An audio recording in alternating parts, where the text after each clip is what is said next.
The We Free Men by Terry Pratchett. Chapter 9. Lost Boys. The moan rolled around the clearing, as mournful as a month of Mondays. Row! It sounded like some animal in terrible pain, but it was, in fact, not as big as medium-sized Jock, but bigger than wee Jock, who was standing on a snowdrift with one hand pressed to his heart and the other outstretched, very theatrically. He was rolling his eyes, too. Ooh! Ach, the muse is a terrible thing to have happen to ye, said Rob Anybody, putting his hands over his ears. Ooh, it is with greatest lamentation and much worrying dismay, the Pixty groaned, that we regard the doleful prospect of Fairyland in considerable decay. In the air, the flying creatures stopped attacking and began to panic. Some of them flew into one another. With quite a large number of dreadful incidents hampering every day, not as big as medium-sized Jock, but bigger than wee Jock recited, including, I am sorry to say, an aerial attack by the otherwise quite attractive Fae. The flyers screeched. Some crashed into the snow, but the ones still capable of flight swarmed off among the trees. Witnessed by all of us at this time and celebrated in this hasty rhyme, not as big as medium-sized Jock, but bigger than wee Jock shouted after them. And they were gone. Feegles were picking themselves up off the ground. Some were bleeding where the fairies had bitten them. Several were lying curled up and groaning. Tiffany looked at her own finger. The bite of the fairy had left 2 tiny holes. It isna too bad, Rob Anybody shouted up from below. No one taken by them, just a few cases where the lads dinna put their hands over their ears in time. Are they all right? Oh, they'll be fine, wit counselin'. On the mound of snow, William clapped, not as big as medium-sized Jock, but bigger than wee Jock, on the shoulder in a friendly way. That lad, he said proudly, was some of the worst poetry I have heard for a long time. It was offensive to the ear and a torture to the soul. The last couple of lines need some work, but ye was groaning off fine, and all in all, a very commendable effort. We'll make a Gonagle out of ye yet. Not as big as medium-sized Jock, but bigger than wee Jock blushed happily. In Fairyland, words have real power, Tiffany thought. And I am more real. I'll remember that. The Pixies assembled into battle order again, although it was pretty disorderly, and set off. Tiffany didn't rush too far ahead this time. That's your little people with wings, said Rob, as Tiffany sucked at her finger. Are ye happier now? Why were they trying to carry you away? Ah, they carries their victims off into their nest where their young ones... Stop, said Tiffany. This is going to be horrible, right? Oh, aye, gruesome, said Rob, grinning. And you used to live here. Ah, but it wasna so bad then. It wasna perfect, mark ye, but the queen wasna as cold in them days. The king was still around. She was always happy then. What happened? Did the king die? No, they had words, if ye tak my meanin', said Rob. Oh, you mean like an argument? A bit, maybe, said Rob, but they was magical words. Forests destroyed, mountains explodin', a few hundred deaths, that kind of thing. And he went off to his own world. Fairyland was never a picnic, ye ken, even in the old days. But it was fine if ye kept alert, and there was flowers and birdies in summertime. Now there's the dromes and the hounds and the stingin' Fae and such stuff creepin' in from other worlds. And the whole place has gone doon the tubes. Things taken from their own worlds, thought Tiffany as she tramped through the snow. Worlds all squashed together like peas in a sack, or hidden inside one another like bubbles inside other bubbles. She had a picture in her head of things creeping out of their own world into another, in the same way that mice invaded the larder, only there were worse things than mice. What would a drome do if it got into our world? You'd never know it was there. It'd sit in the corner, and you'd never see it, because it wouldn't let you. And it'd change the way you saw the world, give you nightmares, make you want to die. Her second thoughts added, I wonder how many have gotten in already and we don't know. And I'm in Fairyland, where dreams can hurt. Somewhere all stories are real, all songs are true. I thought that was a strange thing for the Kelda to say. Tiffany's second thought said, Hang on, was that a first thought? And Tiffany thought, no, that was a third thought. I'm thinking about how I think about what I'm thinking. At least I think so. Her second thought said, let's calm down, please, because this is quite a small head. The forest went on, or perhaps it was a small forest and somehow moved around them as they walked. This was Fairyland, after all. You couldn't trust it. And the snow still vanished where Tiffany walked, and she had only to look at a tree for it to smarten up and make an effort to look like a real tree. The queen is, well, a queen, Tiffany thought. She's got a world of her own. She could do anything with it, and all she does is steal things, mess up people's lives. There was the thud of hoofbeats in the distance. It's her. What shall I do? What shall I say? The Nac Mac Feegles leapt behind the trees. Come away, out of the path, whispered Rob Anybody. She might still have him, said Tiffany, gripping the panhandle nervously and staring at the blue shadows between the trees. So, we'll find a way to steal him. She's the queen. Ye cannot beat the queen face to face. The hoofbeats were louder, and now it sounded as though there were more than one animal. A stag appeared through the trees, steam pouring off of it. It stared at Tiffany with wild red eyes, and then, bouncing up, leapt over her. She smelled the stink of it as she ducked. She felt its sweat on her neck. It was a real animal. You couldn't imagine a reek like that. And here came the dogs. The first one she caught with the edge of the pan, bowling it over. The other turned to snap at her, and then looked down in amazement as the pixies erupted from the snow under each paw. It was hard to bite anyone when all four of your feet were moving away in different directions, and then other pixies landed on its head, and biting anything ever again soon became impossible. The Nac Mac Feegle hated grimhounds. Tiffany looked up at a white horse. That was real, too, as far as she could tell, and there was a boy on it. Who are you? He said. He made it sound like, what sort of thing are you? Who are you? Said Tiffany, pushing the hair out of her eyes. It was the best she could do right now. This is my forest, said the boy. I command you to do what I say. Tiffany peered at him. The dull, second-hand light of Fairyland was not very good, but the more she looked, the more certain she was. Your name is Roland, isn't it? She said. You will not speak to me like that. Yes, it is. You're the Baron's son. I demand that you stop talking. The boy's expression was strange now, creased up and pink. It was as if he was trying not to cry. He raised his hand with a riding whip in it. There was a very faint thwap. Tiffany glanced down. The Nac Mac Feegle had formed a pile under the horse's belly, and one of them, climbing up on their other's shoulders, had just cut through the saddle girth. She held up a hand quickly. Stand still, she shouted, trying to sound commanding. If you move, you'll fall off your horse. Is that a spell? Are you a witch? The boy dropped the whip and pulled a long dagger from his belt. Death to witches!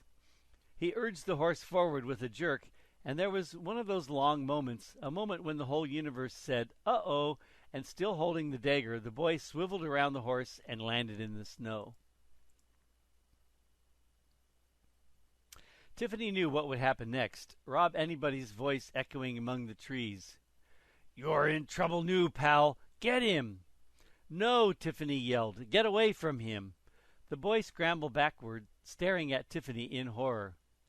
I do know you, she said. Your name is Roland. You're the Baron's son. They said you died in the forest. You mustn't talk about that. Why not? Bad things happen. They're already happening, said Tiffany. Look, I'm here to rescue my... But the boy had got to his feet and was running back through the forest. He turned and shouted, Stay away from me!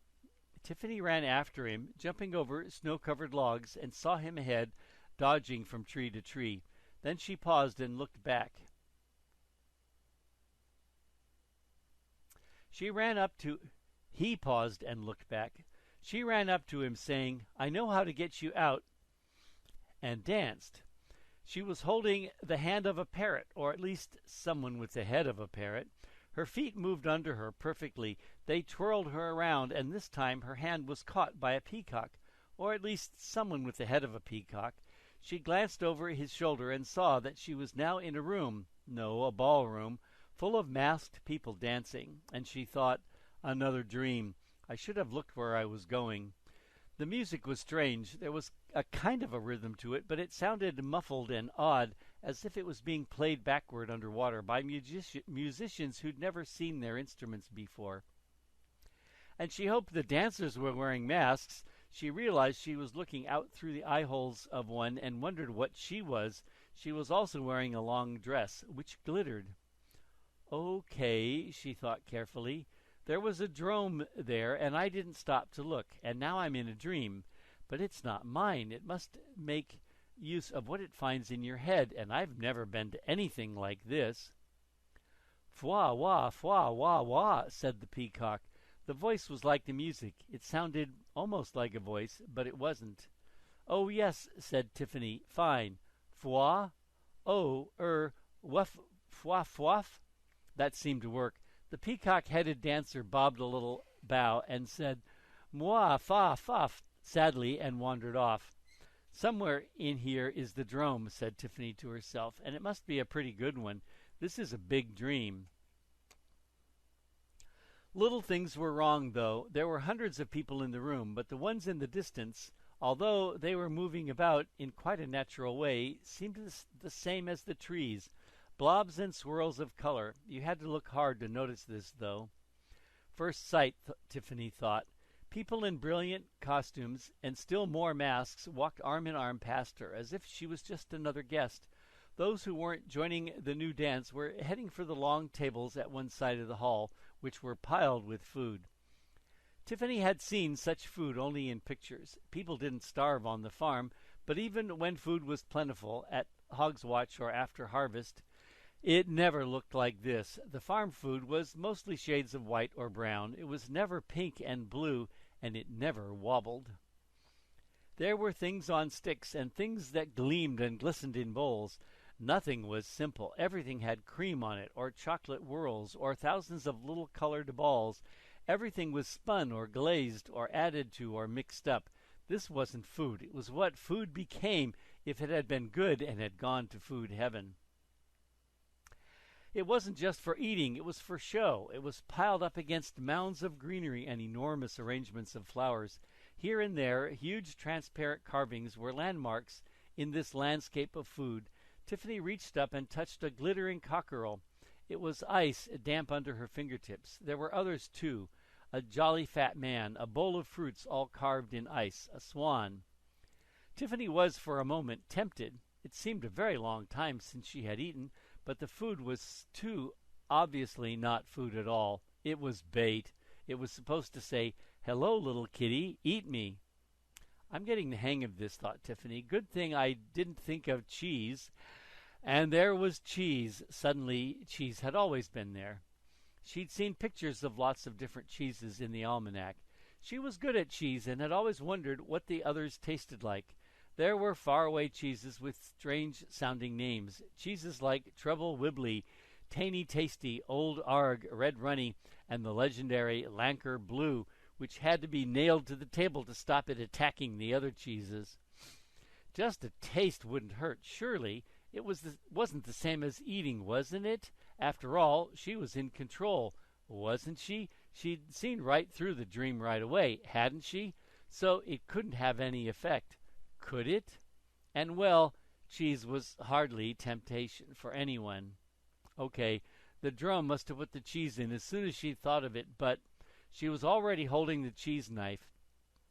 She didn't quite remember picking it up. A drop of cold water landed on her hand. It made her glance up at the nearest glittering ice carving. It showed a shepherdess with a saddlebag dress and a big bonnet. Tiffany was sure it had been a swan when she'd looked at it before. The anger came back. She'd nearly been fooled.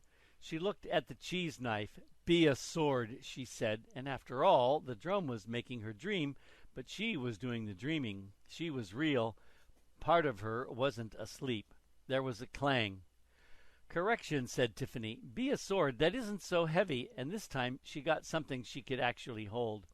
There was a rustling in the greenery, and a red-haired face poked out. Psst, it whispered. Dinna eat the canapes. You're a bit late. Ach, weel, it's a cunning old drome you're dealing with here, said Rob Anybody. The dream wouldna let us in unless we was properly dressed. He stepped out, looking very sheepish in a black suit with a bow tie. There was more rustling, and other pixies pushed away out of the greenery. They looked a bit like red-headed penguins. Properly dressed, said Tiffany. Aye, said Daft Willie, who had a piece of lettuce on his head. And these trousers are a wee bit chaffing around the nethers, I don't mind telling ye. Have ye spotted that creature yet? Said Rob Anybody. No, it's so crowded. We'll help ye look, said Rob Anybody. The thing canna hide if you're right up close. Be careful, mind ye. If it thinks you're gonna whap it one, there's nae tellin' what it'll try. Spread oot, lads, and pretend you're enjoying the cally. What? Do ye mean get drunk and fight and all that? Said Daft Willie. Crivens, ye wouldna believe it, said Rob Anybody, rolling his eyes. Nay, yer puddin'. This is a posh party, ye ken. That means ye make small talk and mingle. Ah, I'm a famous mingler. They won't even know we're here, said Daft Willie. Come on. Even in a dream, even in a posh ball, the Nac Mac Feegle knew how to behave. You charged in madly, and you screamed politely. Lovely weather for that time of year, is it not, ye wee scunner? Hey, Jimmy, ye ha no got palm frites for an old pal? The band is playing divinely, I dinna think. Make my caviar deep fried, will ye? There was something wrong with the crowd. No one was panicking or trying to run away, which was certainly the right response to an invasion of Feegles. Tiffany set out again through the crowd. The masked people at the party paid her no attention either, and that's because they're background people, she thought, just like the background trees. She walked along the room to a pair of double doors and pulled them open. There was nothing but blackness beyond it. So the only way out was to find the drome. She hadn't really expected anything else. It could be anywhere. It could be behind a mask. It could be a table. It could be anything. Tiffany stared at the crowd, and that was when she saw Roland. He was sitting at a table by himself. It was spread with food, and he had a spoon in his hand. She ran over and knocked it to the floor. Haven't you got any sense at all? She said, pulling him upright. Do you want to stay here forever? And then she felt the movement behind her. Later on, she was sure she hadn't heard anything. She'd just known. It was a dream, after all. She glanced around, and there was the drome. It was almost hidden behind a pillar. Roland just stared at her. Are you all right? Said Tiffany desperately, trying to shake him. Have you eaten anything? Foi, faff, murmured the boy. Tiffany turned back to the drome. It was moving toward her, but very slowly, trying to stay in the shadows. It looked like a little snowman made of dirty snow. The music was getting louder. The candles were getting brighter. Out on the huge dance floor, the animal-headed couples whirled faster and faster, and the floor shook. The dream was in trouble. The Nac Mac Feegles were running to her from every part of the floor, trying to be heard above the din. The drome was lurching toward her, pudgy white fingers grasping the air. First sight, breathed Tiffany. She cut Roland's head off. The snow had melted all across the clearing, and the trees looked real and properly tree-like. In front of Tiffany, the drome fell backward. She was holding onto the old frying pan in her hand, but it had cut beautifully. Old things, dreams. She turned and faced Roland, who was staring at her with a face so pale he might as well have been a drome. It was frightened, she said. It wanted me to attack you instead. It tried to look like you and made you look like a drome. But it didn't know how to speak. You do. You might have killed me, he said hoarsely. No, said Tiffany. I just explained. Please don't run away. Have you seen a baby boy here?" Roland's face wrinkled. "What?" he said. "The Queen took him," said Tiffany. "I'm going to fetch him home. I'll take you too if you like." "You'll never get away," whispered Roland. "I got in, didn't I?" "Getting in is easy. No one gets out." "I mean to find a way," said Tiffany, trying to sound a lot more confident than she felt. "She won't let you." Roland started to back away again. "Please don't be so stupid," said Tiffany. "I'm going to find the Queen and get my brother back, whatever you say. Understand? I've got this far, and I've got to help, you know." "Where?" said Roland. Tiffany looked around. There was no sign of the Nac Mac Feegle. "They always turn up," she said, "just when I need them." It struck her that there was suddenly something very empty about the forest. It seemed colder, too. "They'll be here any minute," she added hopefully. "They got trapped in the dream," said Roland flatly. "They can't have. I killed the drome." "It's more complicated than that," said the boy. "You don't know what it's like here. There's dreams inside dreams. There's other things that live inside dreams. Horrible things. You never know if you've really woken up, and the Queen controls them all. They're fairy people anyway. You can't trust them. You can't trust anyone. I don't trust you. You're probably just another dream." He turned his back and walked away, following the line of hoof prints. Tiffany hesitated. The only other real person was going away, leaving her there with nothing but the trees and the shadows, and of course anything horrible that was running towards her through them. She said, "Hello, Rob anybody? William? Daft Wooly?" There was no reply. There wasn't even an echo. She was alone except for her heartbeats. Well, of course, she'd fought things and won, hadn't she? But the Nac Mac Feegle had been there, and somehow that had made it easy. They never gave up. They'd attack absolutely anything, and they didn't know the meaning of the word fear. Tiffany, who had read her way through the dictionary, had a second thought there. Fear was only one of thousands of words the Pixies probably didn't know the meaning of. Unfortunately, she did know what it meant, and the taste and the feel of fear, too. She felt it now. She gripped the pan. It didn't seem quite such a good weapon anymore. The cold blue shadows between the trees seemed to be spreading out. They were darkest ahead of her, where the hoofprints led. Strangely enough, the wood behind her seemed almost light and inviting. "Someone doesn't want me to go on," she thought. That was quite encouraging, but the twilight was misty and shimmered unpleasantly. Anything could be waiting. She was waiting, too. She realized she was waiting for the Nac Mac Feegle, hoping against hope that she'd hear a sudden cry, even of "Crivens!" She was sure it was a swear word. She pulled out the toad, which lay snoring on the palm of her hand, and gave it a prod. "Whoop!" it croaked.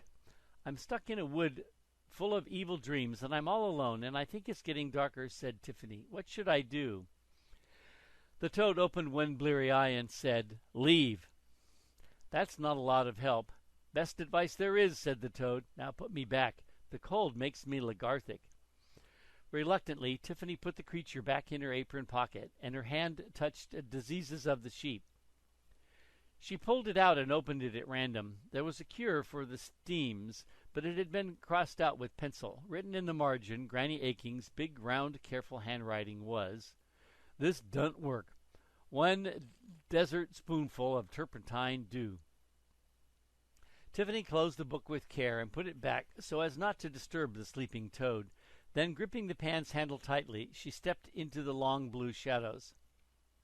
"How do you get shadows when there's no sun in the sky?" she thought, because it was better to think about things like this than all the other much worse things that were on her mind.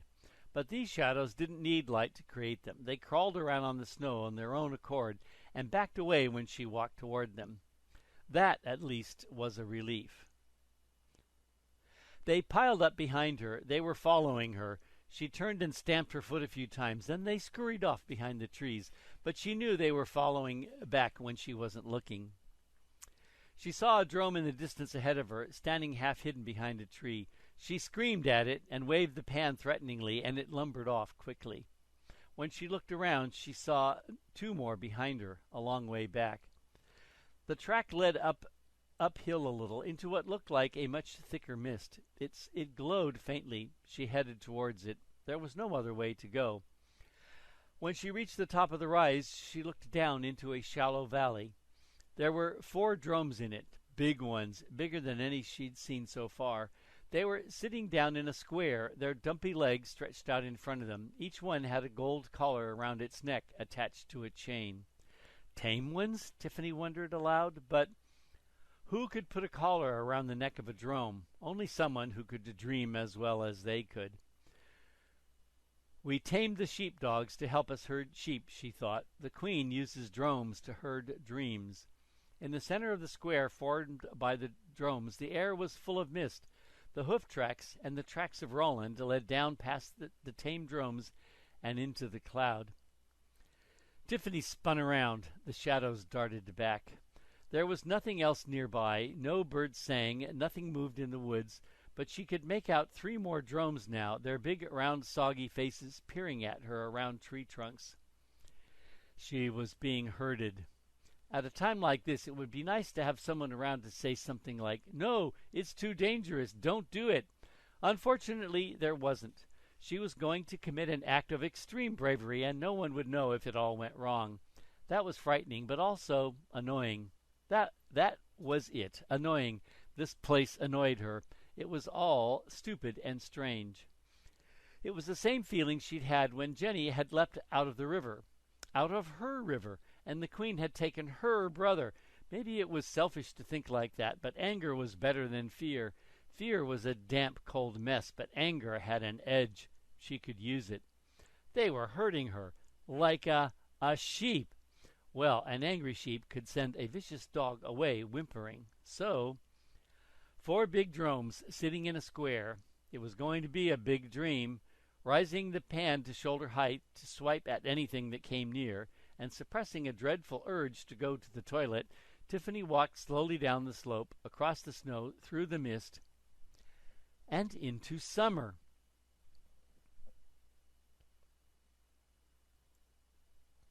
End of chapter 9.